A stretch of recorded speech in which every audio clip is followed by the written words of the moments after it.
শিশু সন্তানদেরকে তিনি কোলে নিতেন, হাদিসে এসছে অনেক বাচ্চাকে তিনি কোলে নিয়েছেন, এবং ওই বাচ্চা আল্লাহর হাবিব সাল্লাল্লাহু আলাইহি সাল্লামের জামার মধ্যে প্রস্রাব করে দিয়েছে, এটাও হাদিসে এসছে। এরকম ইনসিডেন্টও ঘটেছে। তিনি বাচ্চাদেরকে আগে সালাম দিতেন। কি করতেন? আমরা দেই? এই যে ছোট বাচ্চারা বলতেছে না, ওদের পক্ষে গেছে কথা, এই জন্য কি তোমাদের আব্বু আম্মু তোমাদেরকে আগে সালাম দেয় না? দেয় নাকি দেয় না? তাহলে আমরা আগে সালাম দিব বাচ্চাদের। আমাদের সালাম দেয়া দেখেই তারাও সালামের ব্যাপারে আস্তে আস্তে অভ্যস্ত হবে।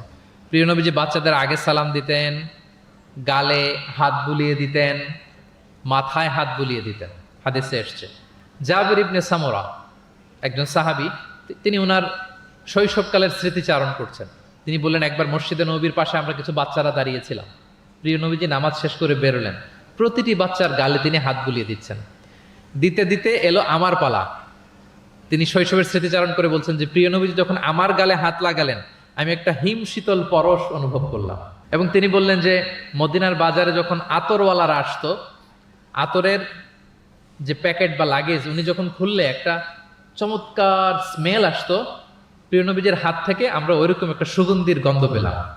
আল্লাহু আকবার।